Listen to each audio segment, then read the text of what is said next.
శ్రీగురుభ్యో నమః. శ్రీకృష్ణాయ పరమాత్మనే నమః. భగవద్గీత విశ్వరూప సందర్శన యోగంలో ఈరోజు మనం 9, 10, 11, 12 శ్లోకాలను తెలుసుకుందాం. ఇంతకు ముందు శ్లోకంలో శ్రీకృష్ణ పరమాత్మ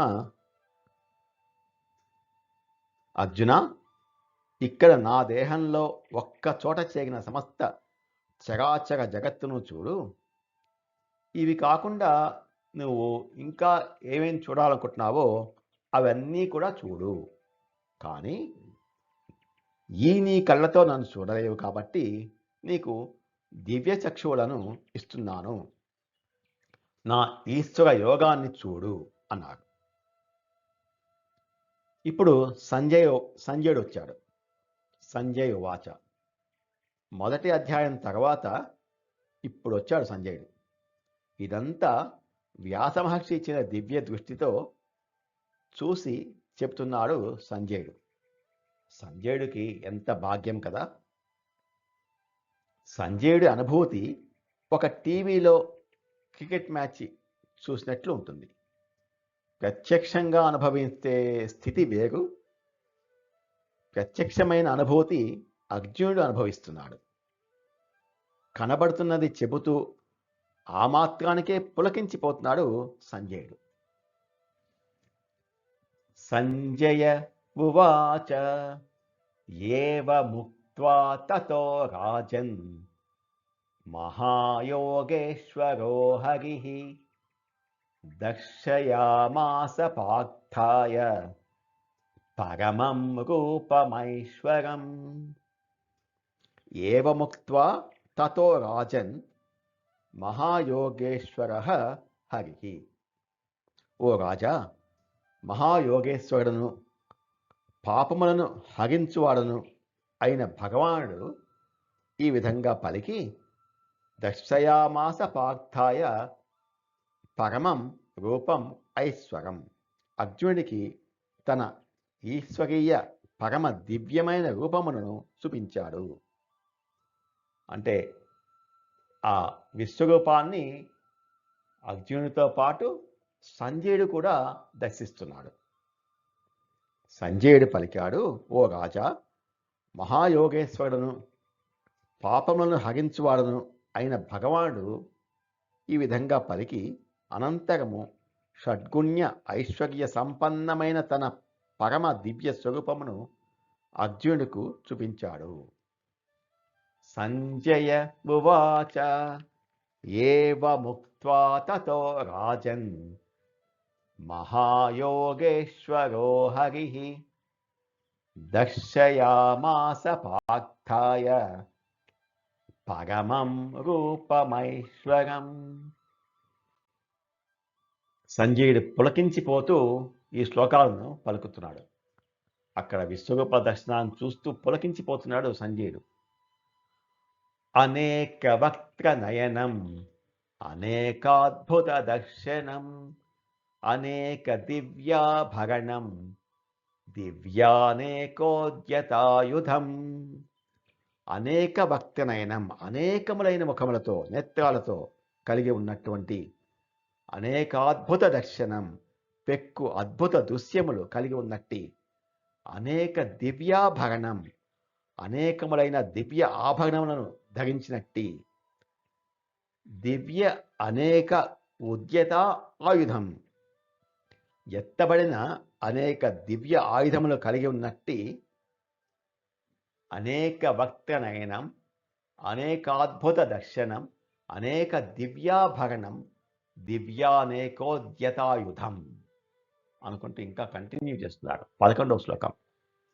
దివ్యమాల్యాంబరధరం దివ్యగంధానులేపనం సర్వాశ్చర్యమయం దేవం అనంతం విశ్వతోముఖం.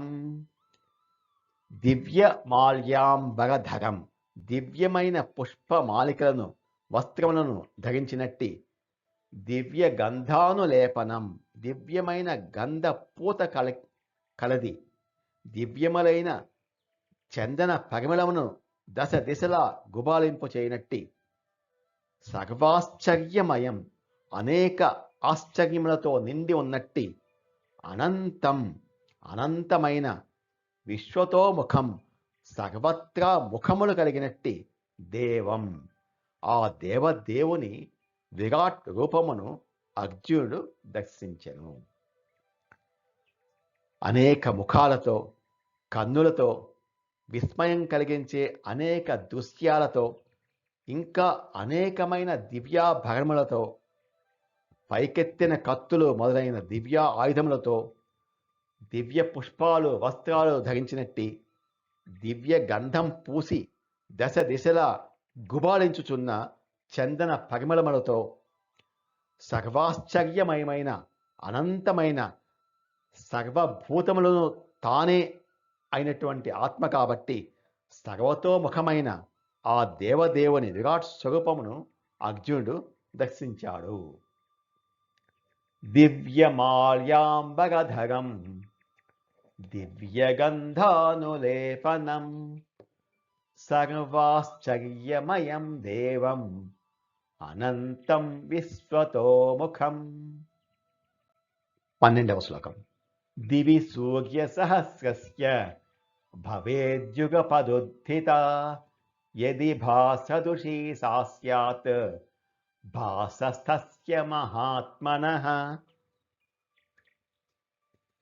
అంతటి మహామూర్తి అక్కడ ప్రత్యక్షం అవగానే ఎలా ఉందంటే, దివి సూర్య సహస్రస్య భవేత్ యుగపత్ ఉత్థిత.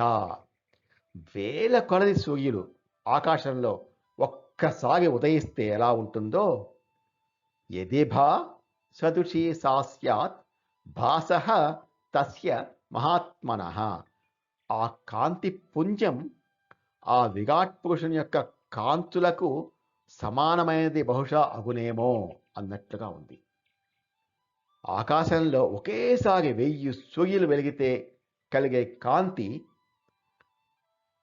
ఆ మహాత్ముని కాంతికి సమానమైనదిగా ఉంది. అంత కాంతి మనం చూడగలమా ఈ సామాన్యమైన చర్మ చక్షువులతో?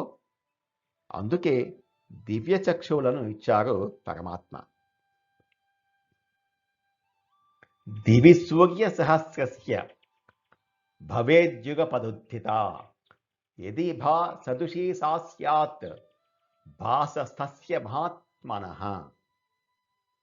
1000 సూర్యుల కాంతి అంటే ఎంత ఉంటుంది? అంత ఇదిగా వెలిగిపోతున్నాడు స్వామి.